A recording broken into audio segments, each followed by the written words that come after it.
Some Horned Frogs are headed to the NFL Combine. Hoops gets a much-needed win over West Virginia, and it is finally opening day week for college baseball. We're going to talk about all of that and so much more on this episode of Frogs Insider. Let's get into it. What's going on, Frog fans? Welcome back to another episode of Frogs Insider. I am Jamie Plunkett. She is Melissa Treebwasser. We are your hosts for this show. Thank you for being here. Thank you for listening. We do appreciate each and every one of you. Melissa, it's like that best time of year where there's like all of the confluence of everything that's happening. There's a little bit of football. There's hoops obviously going on. Baseball is about to get underway. It's just like a really nice time of year where every single day it feels like there's more TCU stuff to talk about. Yeah, and it's awesome too because, I don't really want to talk about the Super Bowl as a 49ers fan, but with the NFL, kind of taking as much of a backseat as is possible for the NFL, which isn't much, but them quieting down, you really get to shine a spotlight on college sports right now, and that's awesome. I think more people pay attention to college basketball, which is a lot of fun. You hear more national shows talking about college basketball and with TCU looking like potentially a tournament team here, you'll hear a little bit of Horned Frog talk occasionally. That's fun. And then, like you said, we were chatting before, and I keep saying that the time I miss being in Fort Worth the most is 100% baseball season. I miss being out at Frogball every weekend and traveling to see games and stuff. So this is always such a fun time of year, and we'll dive into it at the end of the show, but man, this is as much hype as we've had around a TCU team in a while when you talk about big names on this roster, returning superstars, and a coach who really is just kind of in his bag in all areas, it seems like. So it's going to be a lot of fun to see this start to unfold and to get opening weekend here. I'm very pumped. I'll be out there Friday, Saturday, Sunday for the Florida Gulf Coast Series, and got to spend some time out there this week at practice, talking to folks, and I'm ready for baseball season. Yeah. I'm ready, and you got the defending World Series champ Texas Rangers have pitchers and catchers reporting at the time that people listen to this, and so baseball is good. Baseball makes me feel good feelings inside, and we're just gonna hope that lasts for as long as possible. Yeah. Before we jump into that, though, Melissa, we do have some football news to take care of, and obviously some sponsors and some podcast business to thank as well. We are, like I said off the top, Frogs Insider, the TCU podcast for the Republic of Football Network, which is associated with Dave Campbell's Texas Football. You can find the podcast wherever you get your shows, whether that's Spotify, Apple Podcasts, some new streaming service that I don't know about because I'm old. Wherever it is, all you got to do is search Republic of Network, and the stream will pop up. You'll get our show along with a show for every D1 football program in the state of Texas. Very cool, awesome, and it's a lot of fun. If you just want Frogs Insider content, just search for Frogs Insider wherever you get your shows, and our feed with just the TCU content will show up as well. Also, big shout out to Hell's Half Acre Stadium Goods and Home Field Apparel, both of whom I am representing. You've got it. Yeah, I noticed the in hat. This moment. You got the Big Sky sweatshirt. Obviously, the Big Sky hoodie. It's a classic. And then the new baseball throwback TC logo hat. Very nice. Oh, for those, right. Head into the microphone. Yeah. For those that are listening in an audio-only medium, you did not see me just turn my head around to the cameras to show off this very awesome hat from Hell's Half Acre. We'll talk more about those guys later on in the show. But Melissa, for now, let's jump right in because there was a little bit of news happening at the time of this recording on Tuesday night. And I think we talked about it on the last episode. TCU football lost their general manager, Anthony Crispino. He took a job up in Nebraska. They have filled that position with a man named Ryan Dorchester. Dorchester, if you have any connection to the football world, you probably know, is a longtime kind of right-hand man of Dana Holgorsen. He knows Dana really, really well. Obviously, Dana and Sonny Dykes are very close. And so Ryan Dorchester will come up and take on that role for TCU football. So, I think there might be one more open position on staff, but really other than that, I think TCU football is kind of set as they get into spring workouts and eventually spring camp here in a couple weeks. Yeah, I think that's bringing in somebody with the amount of experience that George Chester has is great. Bringing someone that has been around a coach like Dana Holgerson is always a good thing. I really want to know what his opinions on Red Bull are. I think that's an important thing to include. But Yeah. just jumping into his bio from his time at Houston, it seems like he has been with like he started with West Virginia back in 2004 as Yeah. an equipment manager. So this is a guy who's been around college football for a really, really long time, has a ton of experience, just the exact kind of veteran voice that Sonny Dykes, I'm sure, will be happy to rely on, and someone he obviously could vet out pretty easily because of his relationship with Dana. So yeah, great Hmm. move, smart move. Good hire. Seems like a win. Yeah, seems like Yeah, a win. it's behind the scenes position. Nobody's going to really see much Yeah, of what he does, but it's an important role, yeah. and they've got that. They've got the guy to take care of it now, so that's cool. What people will see though, when it comes to TCU football, is later in the month of February when the NFL Combine gets underway in Indianapolis, Indiana. 6 TCU Horned Frogs will be there. The full list of Combine participants was announced on Tuesday morning, and 6 Horned Frogs made it. Amani Bailey, Jared Wiley, Miller Bradford, Josh Newton, Brandon Coleman, and Andrew Coker are all going to be up there participating in the combine. Yeah, I mean, a lot of those seem like pretty much no doubters. I think there's more questions. It's the guys that didn't make it. I was shocked that Willis Patrick did not Mm-hmm. get an invite with the other two guys that did. And Mark Perry had such a good kind of postseason. He had so many folks saying good things about his performance at the The East West, yeah, yeah. at the East West Shrine game. But again, he's not a guy that's going to test off the charts probably anyways. He's an instinct player, a smart, high IQ player, not necessarily a guy that's going to run real fast or throw up a ton of reps. But I still think he'll get some good looks at TCU's pro day, different things like that. But I said Willis Patrick to me was a little bit of a surprise just because he certainly looks the part of a potential professional offensive lineman. He does, and he had a decent year at guard. Obviously, TCU's offensive line wasn't Yeah. great this season, but he did have a decent year. And with Perry too, I love his social media presence. It's very subtle, Mm-hmm. especially on Twitter. But he did make a tweet today that said the Big 12 pro day is going to be a party or something like that, and That's right. They're doing the I'm whole very conference excited. pro day this year. Maybe that's what I need Yeah. to come down for. Is I won't make it down the end of February. You can thank my broken water heater for that one, but maybe I can squeeze that out for Big 12 pro day. Big 12 Pro Day would be a lot of fun. You know what else would be a lot of fun, Melissa? Is meeting up for the Big 12 Media Days in Las Vegas Oh, this that's summer. happening. That's Yeah. 100% happening. Yeah, for sure. I That's a no doubter. saw the news on that and saw the dates on that and immediately texted some buddies that I go to Vegas with occasionally and said, "Hey, here's the week that Big 12 Media Days are in Las Vegas," and they all texted back with, "Yeah, I got comp rooms for that week. Yeah, I can get comp rooms that week. Yeah, I can get comp Nice. rooms that week."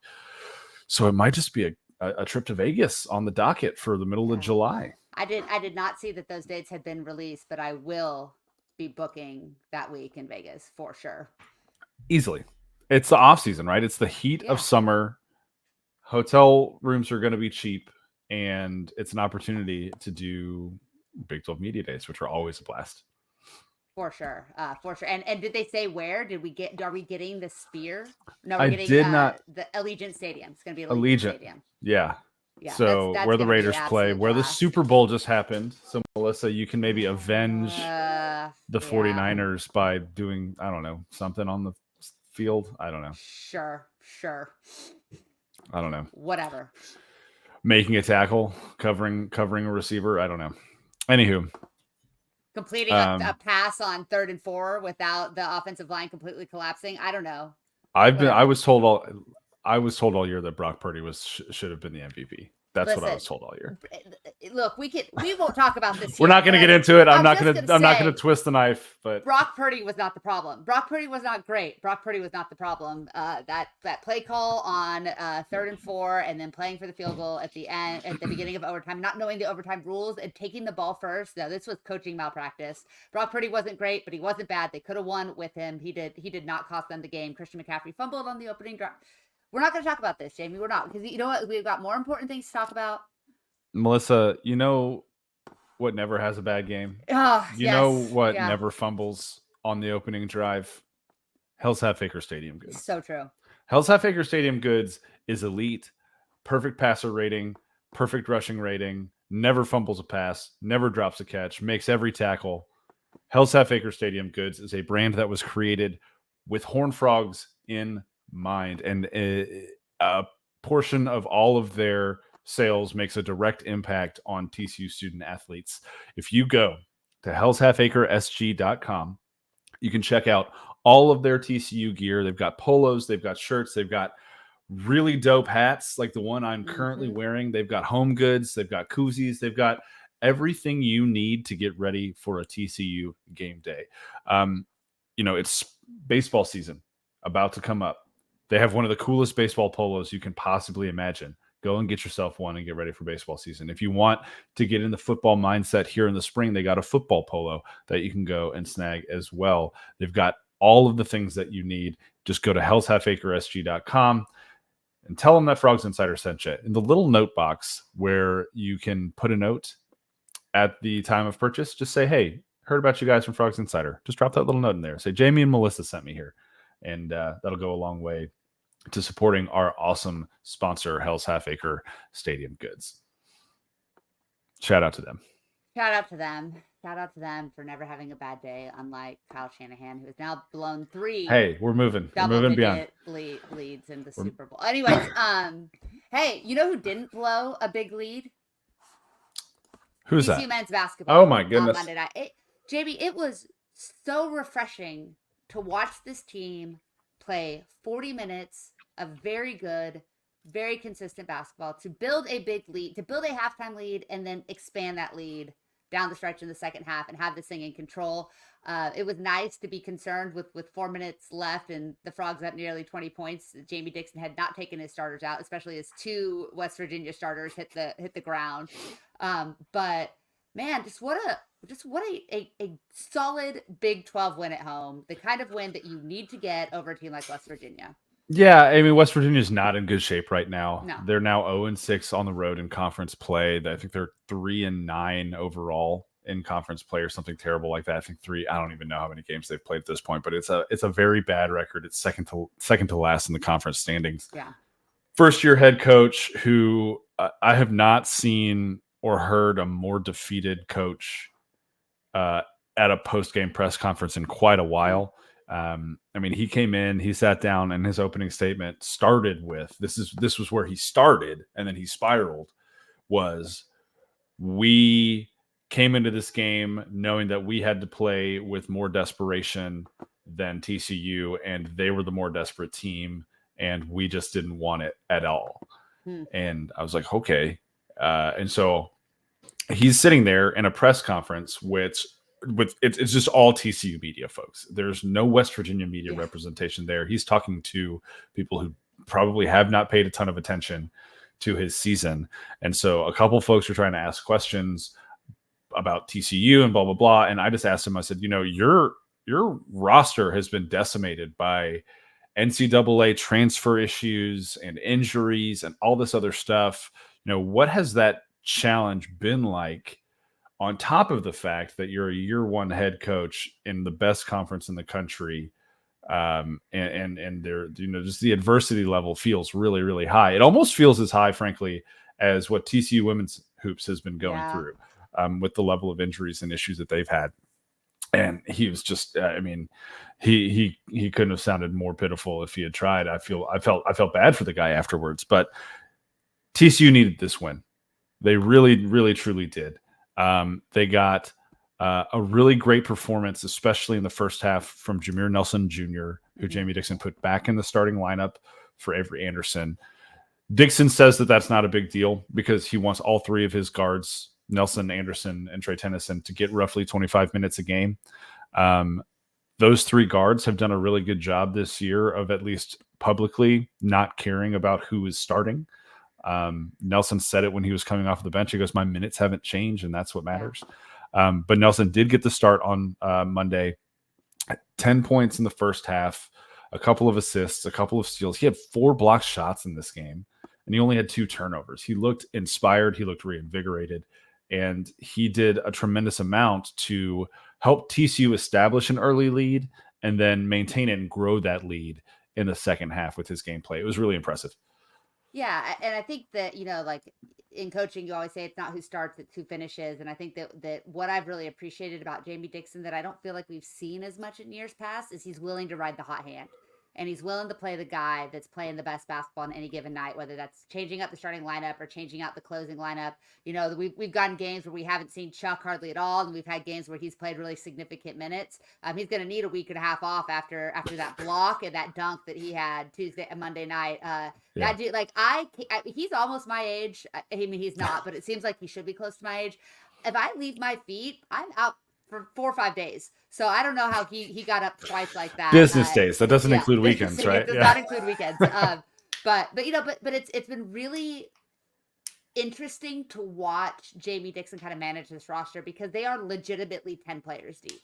I mean, Mhm. there are 10 guys that you can expect to see in almost any given game that you might see in the first 12 minutes of any given game. And managing the egos along with the minutes, I think that you can do a lot of questioning about how some of these games have gone with the play on the court, but his ability as far as roster management, I think, has been exceptional this year. I agree, and I think part of the reason you made a note to say, he isn't afraid to ride the hot hand more so Mm-hmm. this year than in years past, and I think it has a lot to do with that depth that you were talking about.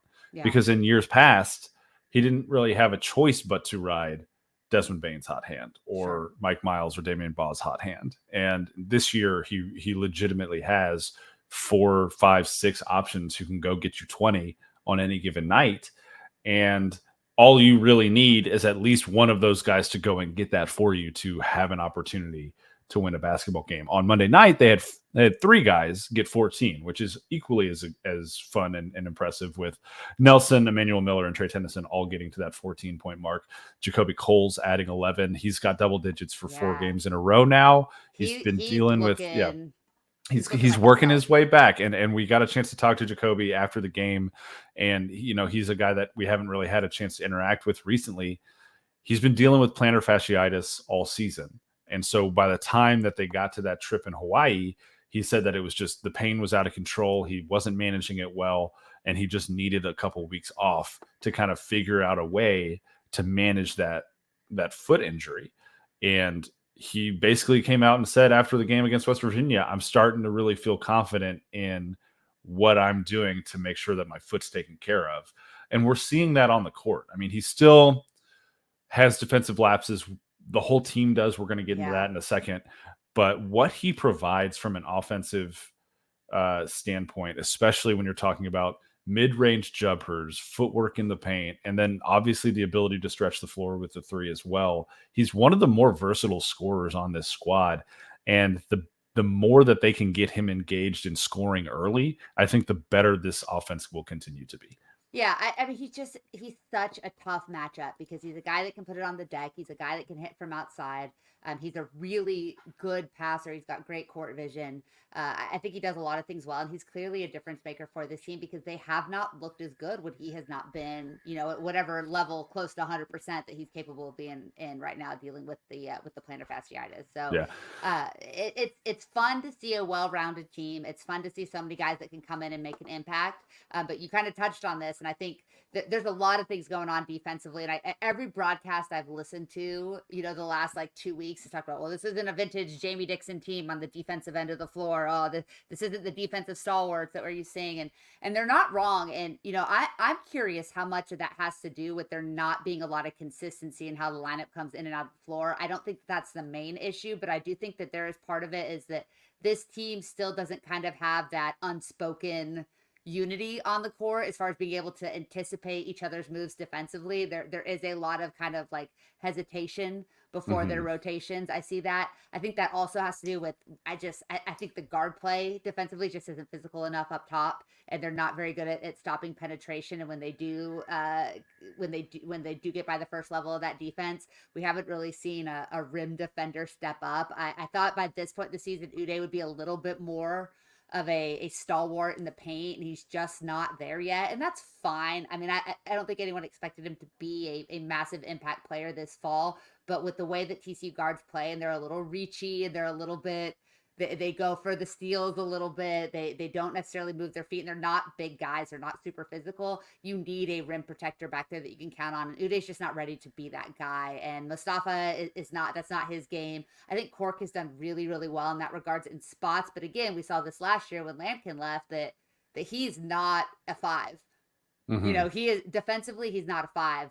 He's great in a small ball lineup, especially on the offensive end of the floor. But the way that TCU guards have been playing and just their inability to consistently pressure the ball up top, and they don't have that back end rim protector that can kind of make up for those mistakes. I think rotations have been slow, hasn't been physical enough, and then when guys do get past that first level, there isn't that big guy in the middle that can really make you think twice about going to the rim, and teams just are able to attack pretty freely.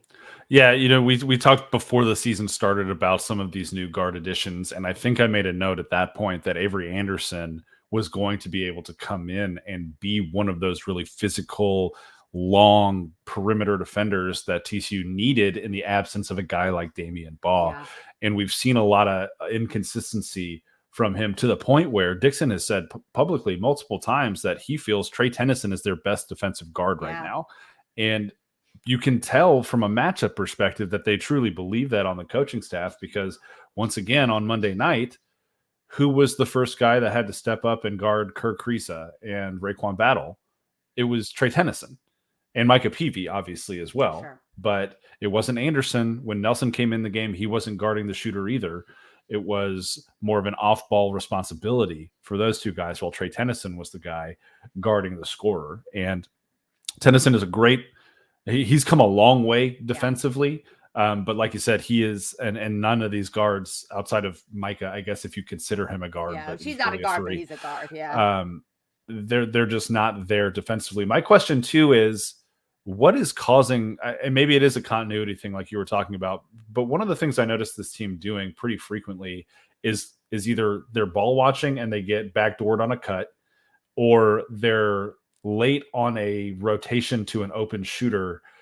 And it feels like there are moments where a guy gets caught behind a screen, but in reality, the majority of the time, it's just they're a step slow. And at this point, I mean, it's February 13th, the day we're Mm-hmm. recording this.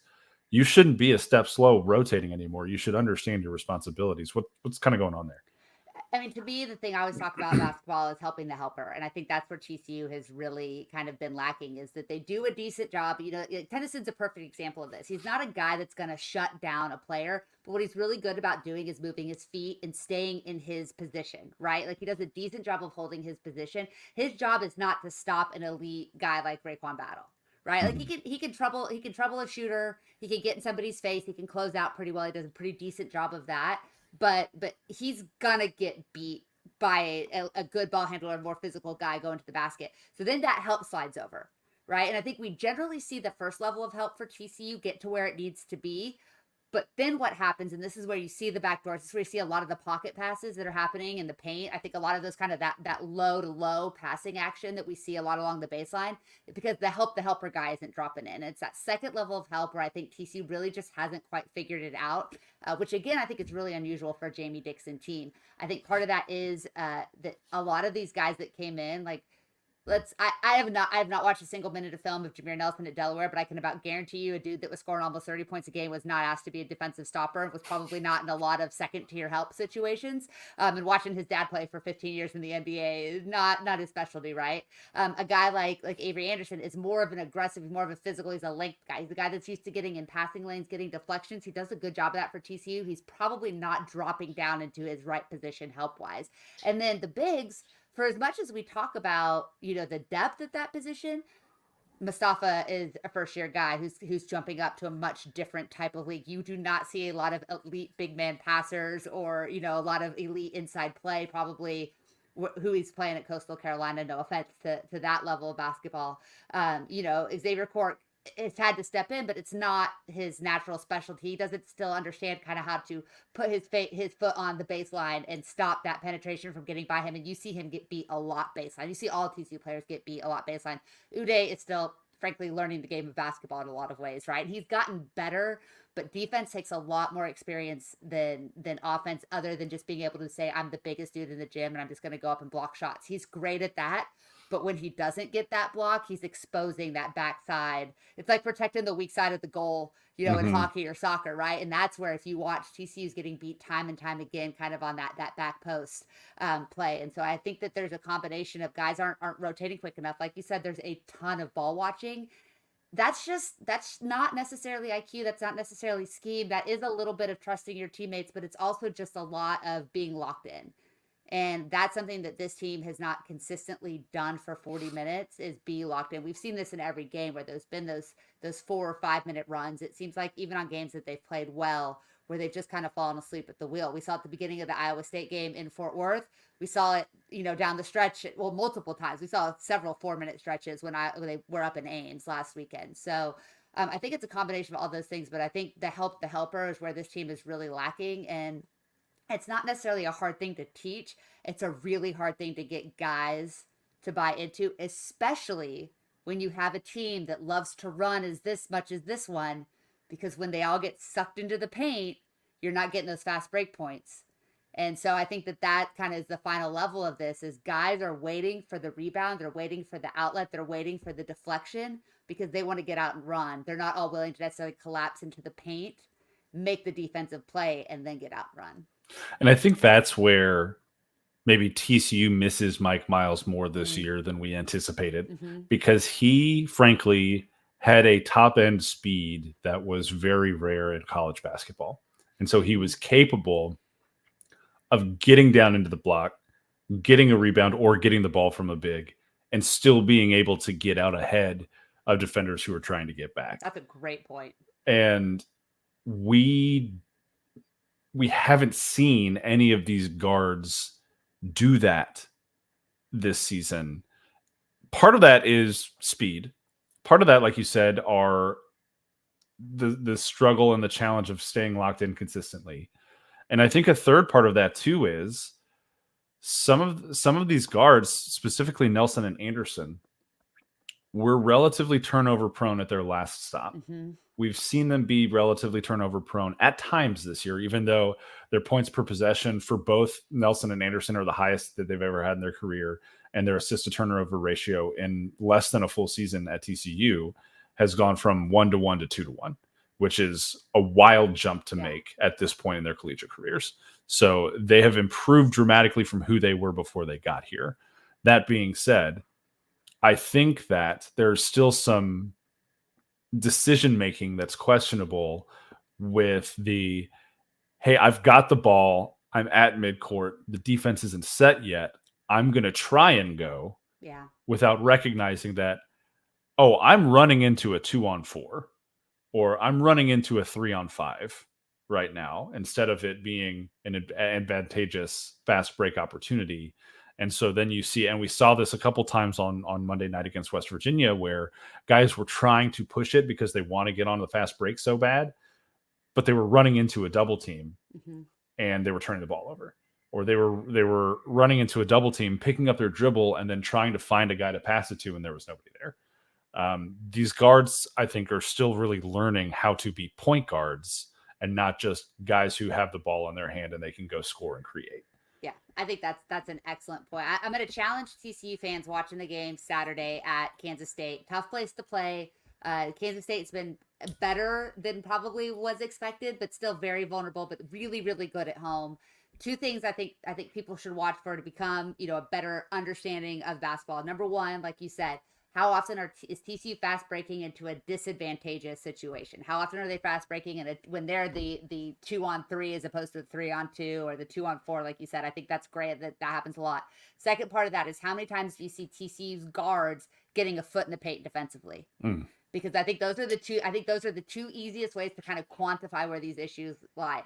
Are we making good decisions? We get out and run, and are our guards dropping into the paint defensively, because that's the helper is that backside guard needs to have a foot in the paint and then be able to close out on those 3-point shooters. They've done a pretty decent job against the three overall this season. They've been a pretty good defensive team, so we know they have the ability. They're good closing out. They're very, very good at closing out.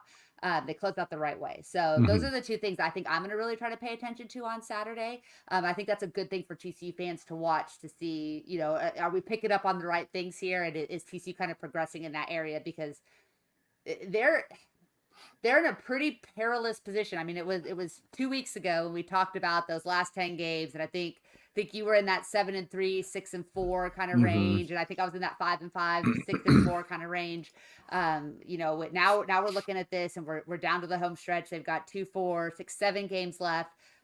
Four of those are on the road. Texas Tech just put an absolute, I mean, just dominated Kansas in so many ways Yeah. in Lubbock. That at Kansas State, it's not going to be easy. At BYU isn't going to be easy, and we all know TCU's never won at West Virginia. I don't care how bad the Mountaineers are. Until you do it, you've never done it. So Mhm. this is a tough stretch for the Frogs if they want to be a tournament team. They're still right where they need to be, but they're not going to have a lot of easy ones left. So if they can pick it up on the defensive end, keep playing offense the level they're capable of, they're certainly going to get there and be a problem. But they also could very easily fall out of this thing completely over the next couple of weeks. Yeah, I mean, you could say that too about a handful of Big 12 teams at this point, Almost right? every Big 12 team, yeah, I for think sure. Texas and Oklahoma and uh, Kansas State and um, BYU and a couple of other schools, Cincinnati's probably in that conversation, are Yeah. all teams where these last handful of games are going to be critical to whether you're in or you're in the NIT. Um, and the good news is that I think we've seen enough proof of concept from TCU at this point to know that there's a capability of reaching another level, Mm-hmm. right? We saw that against Houston. We saw that at home against Texas Tech. They've got to put it together more consistently. Yeah. And I kind of like the fact that they had a Monday game this week so that they have a little bit of extra time to A, ride the high of a win after a couple bad losses, and then B, put it together a little bit more on the practice court to get ready for this Kansas State game. And we also didn't talk about this, and I don't want to dwell on this for too much longer, just because we've got a baseball preview to get to. But there's something to be said for the impact of a coach not being there at some point. And last week, Jamie Dixon's dad passed away about a week and a half ago now, and probably 8-9 days ago now. And so he left to go back to California to be with his dad, be with his mom, be there with his family in those moments. And I think,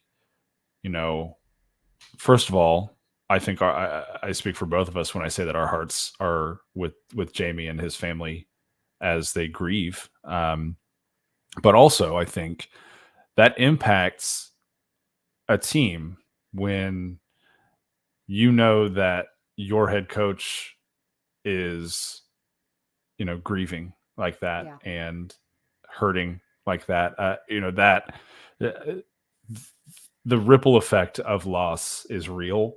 And I think that there are moments where that maybe gets overlooked when you're talking about sports. Yeah. Not saying that that's why they lost basketball games or anything like that, but it does have an impact on your team. Obviously, that's very secondary to what else is going on. But yeah, these guys love Jamie. I mean, that's the one thing that this teams absolutely adore this man, and he's such a father figure for so many of these guys. I'm sure that they were certainly hurting alongside him, and I mean that obviously makes things more difficult too. So yeah, I totally agree. Our thoughts are with the Dixon family, extended family, and of course with Coach as he deals with the loss of a parent. So you made my transition really awkward, Jamie. I'm sorry. I had to say you were it. right I to had to bring it talk. up. You I were had right to to talk bring it about up. it. Yeah. Because it's important, and I know that TCU folks are firmly in Jamie Dixon's corner as he 100%. as he goes through that. And now I'm going to do an ad read. I mean, just rip the Band-Aid off. Just do it. Yeah. Just do it. All right. I can't even do like a segue because it's just going to seem insensitive. So I'm just going to talk about home field apparel.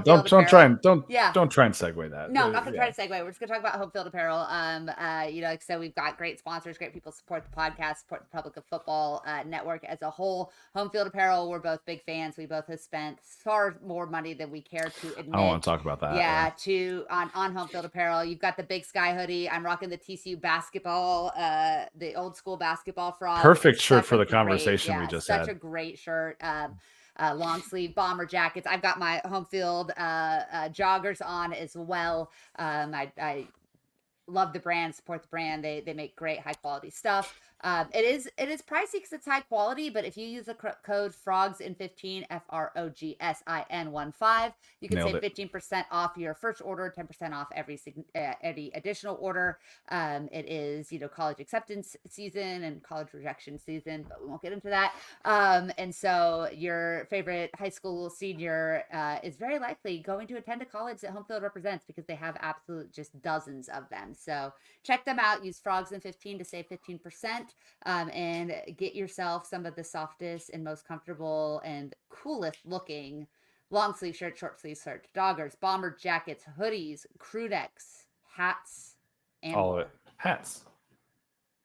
That's the home field dad hat back there. There you go. You got all the good hats. See, Hey, look, I had the home field hat, because shout out sponsors. Baseball hat, obviously. obviously. Flying T Club, subliminal Obviously. messaging. So, Yeah, perfect. Cool.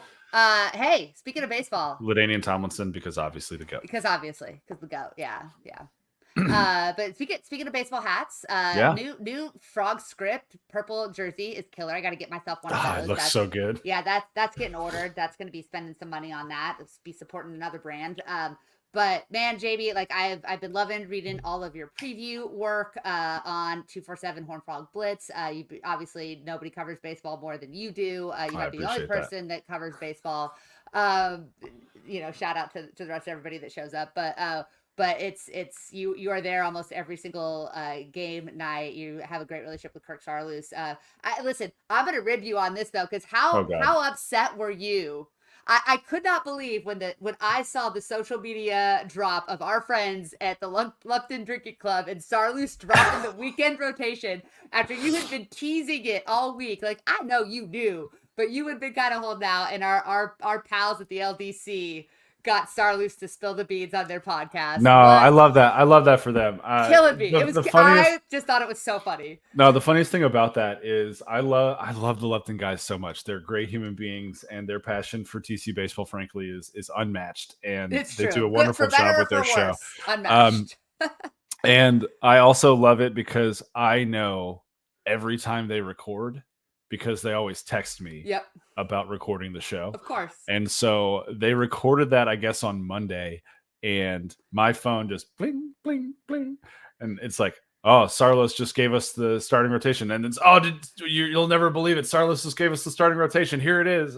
And I love them for that. And I love also that TCU baseball has a head coach who is willing to go on podcasts and do interviews and, kind of just shoot the shit with people to promote the brand. And also just because that's genuinely his personality and his kind of character level.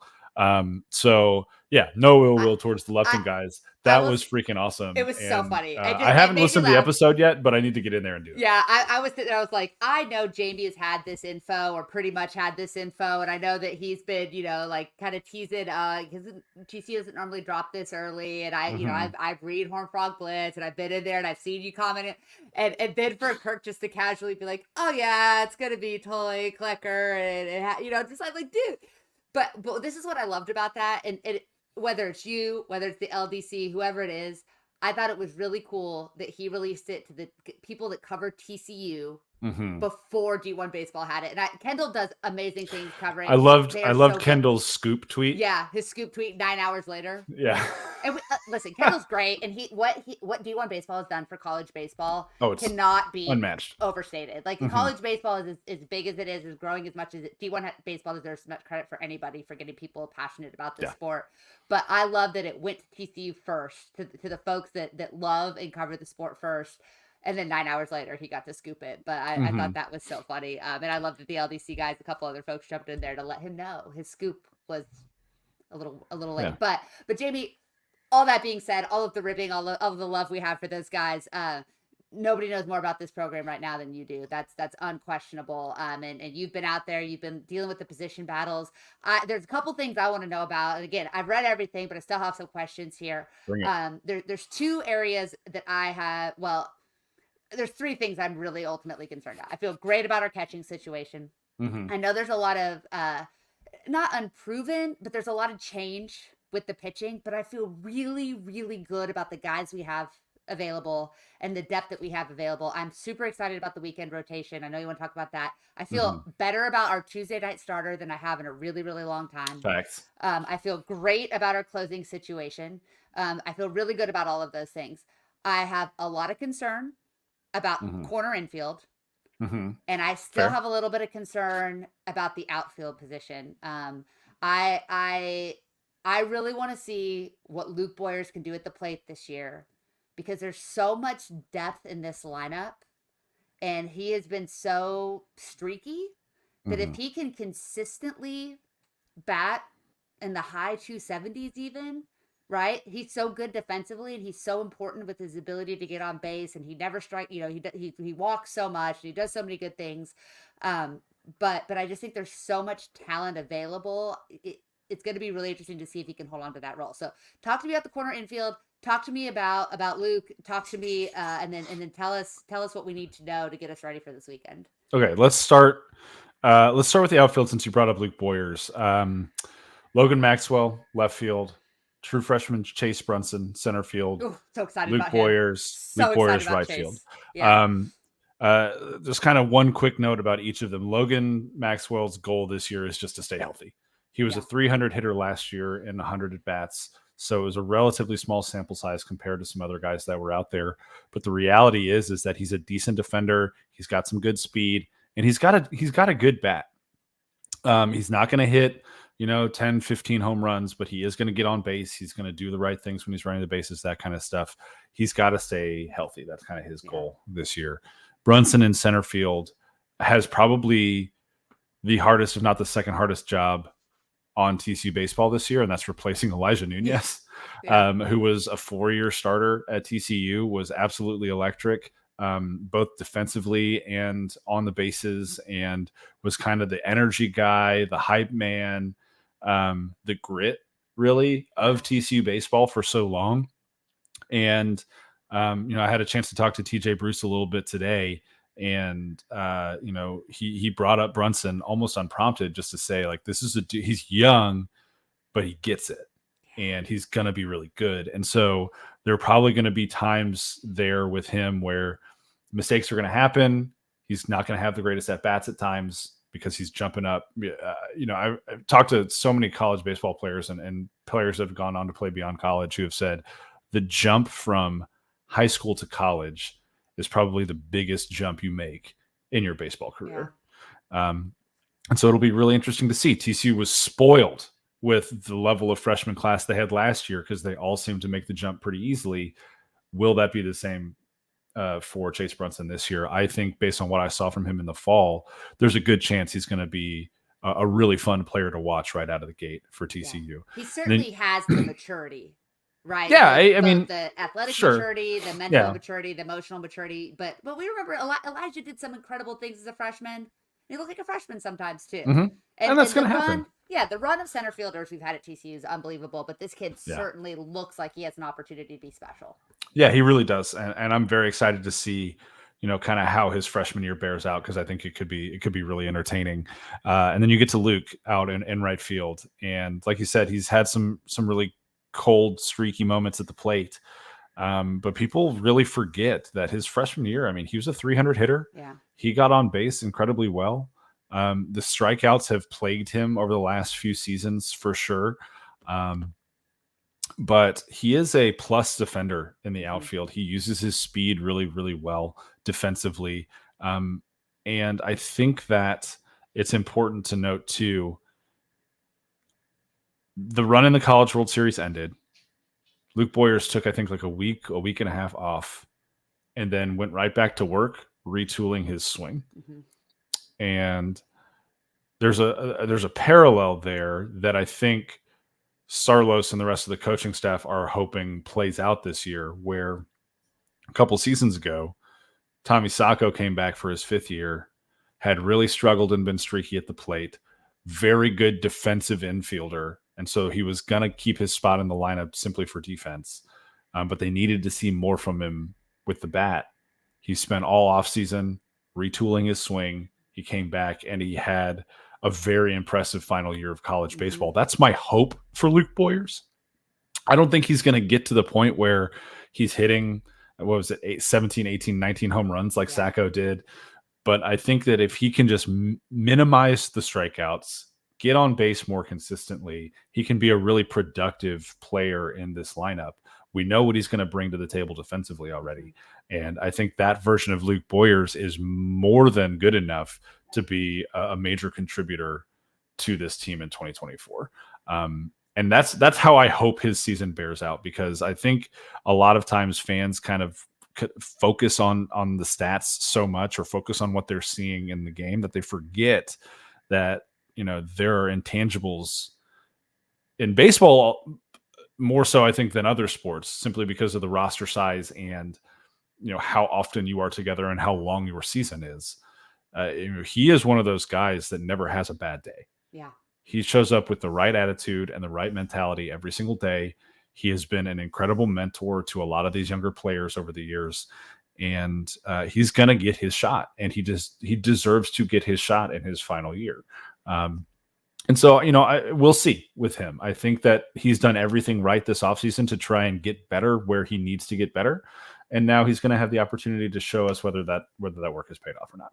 Yeah, I don't think there's anyone out there that's not rooting for him, and I think it's just, you know, if he can even just take the strikeouts down, which you had a great note about how one of the things that TJ Bruce is kind of changing with the approach at the plate for these guys, and that they're not just sitting on waiting on fastballs, but they're going to look to attack a pitcher's best pitch, or to anticipate what they're going to throw in situations and not be afraid to go swinging at a slider or whatever else. Like, I think that was a great note that you had.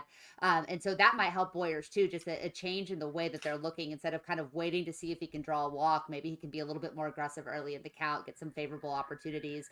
Just put the ball in play, right? Just put the ball in play. Good things happen when you put the ball in play.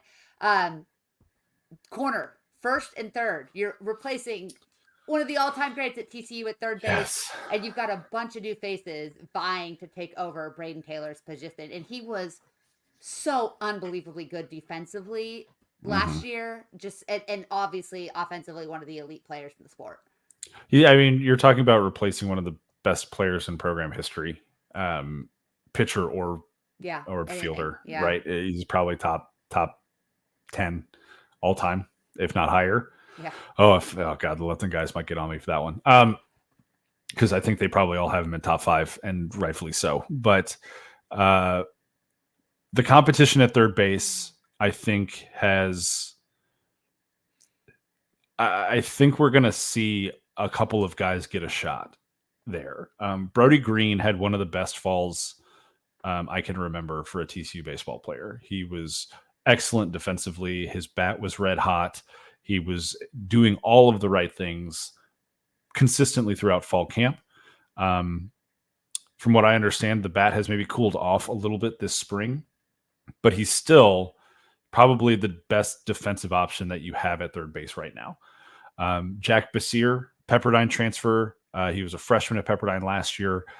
Played mostly first base for them, but he's more of a true third baseman. His bat has been red hot this spring. Absolutely on fire. But he has defensive lapses at times. And so you've got this opportunity maybe to roll with Basir in the early innings for the offense. And then when things tighten up a little bit in the later innings, all right, Brody Green's going to be your guy. He can still hit. He's really capable at the plate, but you can trust the defense and the glove a little bit more, I think. So I think there might be an opportunity there for both guys to get some playing time this weekend, as the coaches still try to kind of sort that position out. And the good thing about Brody Green too is that over the course of his time at TCU, he's worked out a ton at shortstop. He's worked out a ton at second base. So if there's a day where Peyton Chatagnier needs a day off, you can probably slide Brody Green into second base if you don't want to slide a younger guy in there. If Silva needs a day off, you know, you can throw Brody Green at shortstop, and you're not going to, I mean, Anthony Silva's an elite middle Yeah. infielder defensively. So, take that for what it's worth, but you're still going to get good, consistent defense from Brody Green if he's having to play shortstop on a given day. He can play first base, right? So if there are issues at first base, he can step in and play there. So he's got the ability to really be a true utility guy, which I think makes him more valuable in the long run this season because guys are going to need rest. They're going to need days off. And Brody Green is going to be a guy who can kind of step in and fill some of that role. But I think to start the season, you're going to see Basir and Brody get the opportunity to, kind of go and win that job or continue to kind of share that role. Ryder Robinson's another kid. He's a true freshman who has a lot of talent. He made some spectacular plays in the fall as well. But I think there's a hope there that they can kind of preserve him for the coming seasons as well. So we'll see how he kind of plays into the mix there. But he's a super talented true freshman out of Utah. Something about Utah kids coming Utah to water. TCU that TCU kind of hits home runs with those kids. Over at first base, I mean, Curtis Burns is going to be your day one first baseman. He's not listed as a catcher on the roster anymore on gofrogs.com. He's listed as a utility guy. I was giving him grief about that the other day. I said, "Hey, Mr. Utility," because I can do it all. And I he want works. to see him at shortstop. For Nobody wants that. I will say this: Curtis Byrne looks healthier than I've ever seen Curtis Byrne. And I know that players say all the time, "Oh, he's in the best shape of his life. I feel great. I've been working, blah blah blah." No, he just looks healthier. And when I mean just the way he moves, like he's moving more free. If you watched him at all last year, you could tell second base was his concerning. back was never 100%. Right? He dealt with back issues all year. It's part of the reason Carson Bowen started 54 games behind the plate last year. It's because Curtis's back was in bad shape. He is much more fluid. He's running faster. He looks healthier this year. He's lost a couple pounds. No offense to Curtis, he could not run slower. That's true. He did unhitch the trailer a little bit. But so he's going to be your first baseman. They worked him out really hard at first base all fall camp to try and get him ready. Carson was banged up for most of the fall, so he didn't get as much work at first, although they've done a little bit with him over there this spring, because the ideal situation, I think, for Saarloos is neither of those guys catching more than 35, 40 games this year. And so when one's behind the plate, ideally you have the other one at first base. If one of those guys gets a day off, you've got Gabe Miranda, who's a really good defensive first baseman. You've got a freshman in Zach Wattis, who has an electric bat, but is still kind of learning the first base position. So there's depth all over this infield, really, truly. I know we haven't talked too much about the middle infield because that's more set. I mean, you've got Silva, obviously, is the incumbent at shortstop. Ole Miss graduate transfer Peyton Chatinier gonna start at second base. The only guy on the roster with a World Series ring, by the way. He won one with Ole Miss back in 2021. I think that the team is in pretty good shape, though, from a position by position standpoint, just with the talent that they have and the depth that they've got. I think that we talked about this with basketball early, but the ability to mix and match, to ride the hot hand, to give guys rest, to be able to go defensive replacements late in games. It's, there's a lot of power at the top of this lineup, the heart of this lineup. There's a lot of guys that can hit the ball out. And then there's a lot, I think we've also heard them talk about, guys that aren't necessarily going to hit home runs, and they're not going to steal as many bags as they did a season ago, because that was, obscene. But these are guys that are going to hit a lot of doubles, a lot of gappers. They're going to spray the ball all over the field. They can really adapt to different situations. So, Saarloos is going to have some roster management to deal with here. He's going to have to keep guys happy. Yeah, that's the challenge. But it seems the one thing that we've been able to consistently say, especially under Saarloos, is that he's a great communicator. And guys seem to really understand their roles and understand how to earn opportunities. And he does reward guys that do things the right way.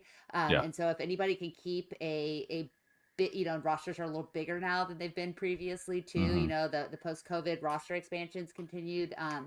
But if he can keep guys bought in and playing their roles, and he can find innings for those young guys, those young superstar freshmen, while they continue to learn the game, then this is a team that can certainly be special. Obviously, a lot of that is going to come down to pitching. And while we know Cole Klecker is elite, and we know, Peyton Tolley is like looks the part and has the accolades previously. Until we see these guys, toe the rubber here this weekend, there are certainly some question marks across this, both the starting rotation and when it comes to kind of the middle and late innings of who's going to fill those roles. In the last couple minutes here, my dogs are absolutely losing their minds. I haven't fed them yet, but in those last couple minutes, what do we need to know? This weekend, these first couple weeks of the season, what should we be watching for out of this pitching staff? I think a couple of different things. So the experience that these guys have at certain spots in the rotation and in the bullpen has come other places, but that doesn't lessen its value.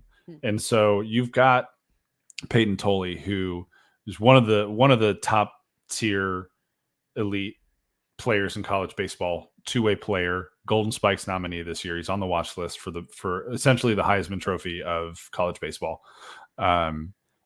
Not only is he probably going to end up hitting third or fourth in the lineup because he's an absolute monster at the plate, but he's going to be, at least for this opening weekend, your opening day and Friday night starter. And I think people need to understand how incredibly rare that is, because I think there's only one other guy in college baseball who's probably going to be able to say the same thing this year, and that's Jack Caglione at Florida. And so the fact that he was able to come in and do the work and mesh with the culture and take coaching from not only Sarlos, but from pitching coach Dave Lawn, and, being a guy who has the level of talent that Peyton Tolley has to enter a new space and then just to be fully willing to buy into the culture and the coaching, I think is really rare. And so you have a guy who has already done everything the right way since the day he stepped on campus, and he got rewarded with the Friday starting gig. I think part of the reason that he's starting on Friday and not Saturday or Sunday is because with a weekend rotation of Tolley and Klecker and Zach Morris from Arkansas, you've got two lefties, and you generally don't want lefties pitching back-to-back games because it makes them less effective when you have 2 days in a row of seeing a left-handed pitcher. And so going lefty, righty, lefty gives you the opportunity to split the lefties in the weekend rotation. And like I was talking about with Sarlos today, I wrote about it for Horned Frog Blitz earlier today. That gives you a chance to really put Cole Klecker in a pivotal spot on Saturdays as well. Because if you think about the flow of a weekend for college baseball, there's opportunities throughout the weekend to either choose to use your high leverage arms or to let them get some rest. Typically on a Friday, you're facing the other guy's ace. Their Friday games are typically more low scoring. They're closer. They're more competitive because you're going best on best, really.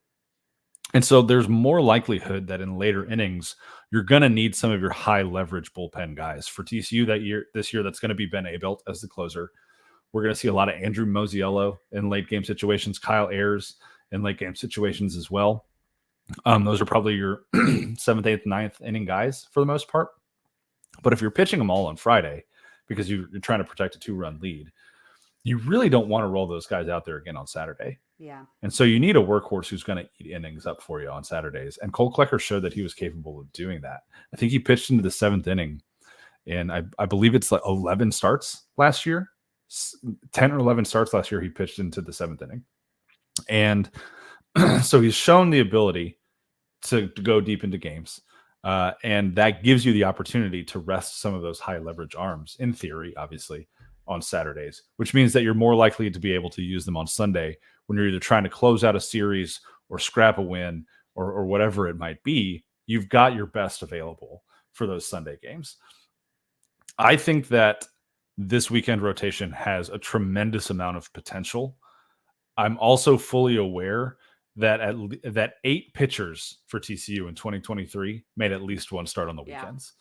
They used 6 different combinations of weekend rotations last year in, I believe it's 14 weekends of baseball.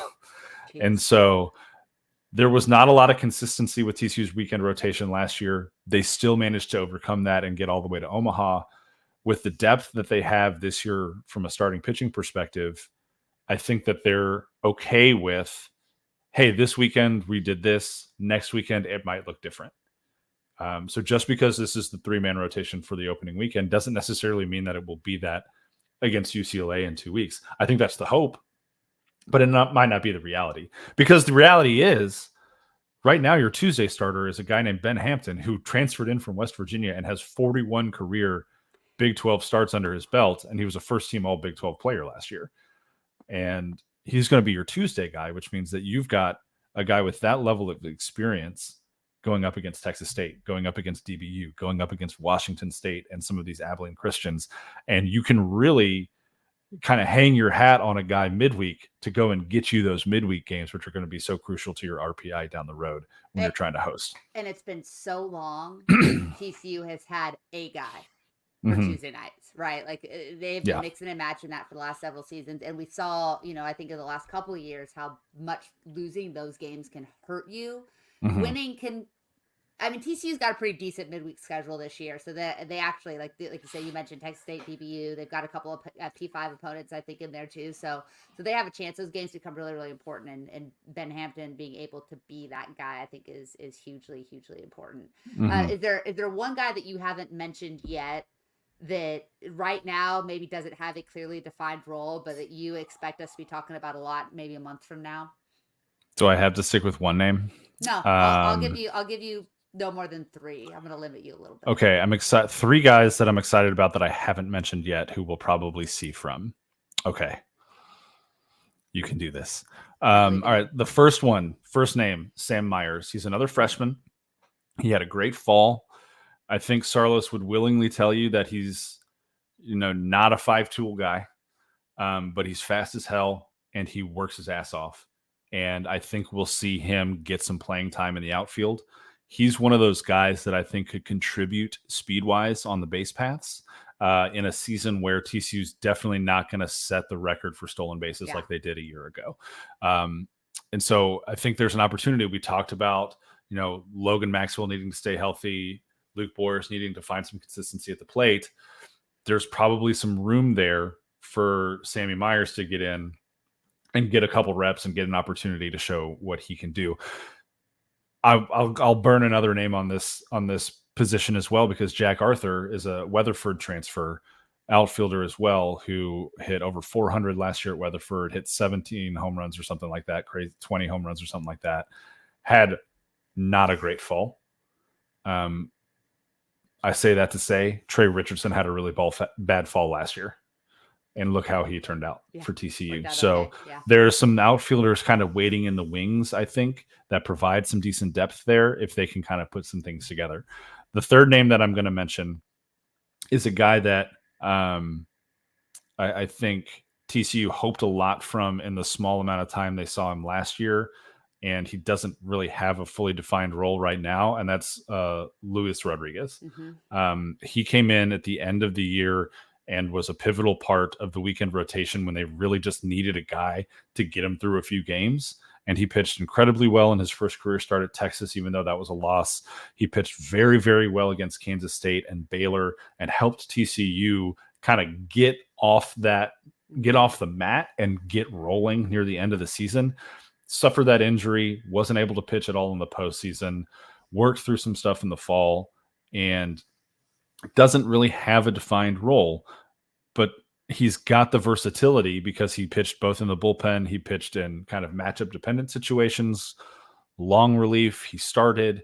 He's got some versatility where I think the coaches feel comfortable calling on him any given situation to say, go get us an out, go get us 6 outs, go get us what we need. And he's going to be able to do that for you. And so that's where I think this team has more depth than they did a year ago, is in those guys who can just go get you what you need at any given moment. That's especially true from a pitching perspective, even with injuries to Cohen Feaser and Blake Rogers, who are going to be out for the year. There's still a tremendous amount of depth in this bullpen that I think will allow guys to stay fresh for longer into the season. Yeah, I think Rodriguez is one of those guys. If you're paying attention to people talking about TCU baseball, everybody's kind of waiting to see what he can do in year two if he can stay healthy. And I think he's a guy that will work his way into a defined role Mhm. before too long. But And all that, and I didn't even mention like Fisher Ingersoll or yeah, Camden Sauce or hey, any listen, of the, we haven't even Zach gotten to game Coyer. one. We haven't even gotten to We game got time. one. We're gonna have and this is a Florida Gulf Coast team that replaces a lot. They still have some talent, but hopefully we're gonna see a lot of faces, a lot of new faces, a lot of new pitchers this weekend. We Yes. know Sarlus will take these first couple of weeks to kind of let guys settle into roles and kind of see different things. But at the Hmm. end of the day, the most important thing is we're going to see TCU baseball this weekend. You're damn right. They get to open up at home. They got an opportunity to put together some early wins, Florida and Gulf Coast is no joke. They were top 60 RPI team last year. They won 42 games. This is going to be a fun series right should be out a of the really gate. fun series. Yeah, definitely. There are couple big names still remaining on that roster from that really good team a year ago, and then some really great Tuesday night games coming up right away too. So it's Hmm. going to be fun to watch. I know that still we want to keep an eye on basketball. They've got a huge 3 week stretch coming up here, but it's hard not to get fired up for baseball too, and some fun weekends with some double headers coming up too. I'm really sad I won't be out there at the end of the month, but gonna go actually that weekend that I was gonna go. I'm gonna be speaking at a football clinic of all things, which is Oh an my gosh. insane thing to say. You Yeah, and Steve Young going to get out there and yeah. do Me, some me and co-coaching? Steve. No, but actually we'll be with UNR's head coach is speaking at Heck this yeah. clinic. Yeah, it's crazy. So I'll be. I'm sure I'll have fun stories from Reno, the biggest little city Football in capital of Nevada. the Yeah, world. football capital of the world. So Jamie, that was awesome info on baseball. It was great to talk a little bit of football, a little bit of basketball this week. A nice jam packed. I appreciate everybody hanging with us while I dealt with no internet after the storms a week ago. Great mailbag episode that you dropped for anybody that missed that. We should be back on a regular schedule next week, and unless we're not, and then we'll just get an episode out when we can. It's true. So we We'll roll, record and we'll post it. and you will hear from us. And you'll find Yeah. it and it'll be great. Yeah, and we'll have baseball to talk about. We'll have basketball to talk about. Hmm. We'll be on the edge of spring football coming back too, which is insane to think about. Yeah, you're Never absolutely stops. right. Never stops. Totally crazy. Thank you to our friends at Dave Campbell's Texas Football, Republic of Football Network, which we are a part of. Thank you to our sponsors, Hell's Half Acre Stadium Goods and Home Field Apparel. We appreciate their support, and most of all, we appreciate those of y'all that listen to us, that share what we're doing, that download, that like, subscribe, rate, review, all of those things. It means a lot to us. So thanks for hanging around and listening to us talk TCU. All right. We'll talk to you guys next time. Go Frogs. Go Frogs.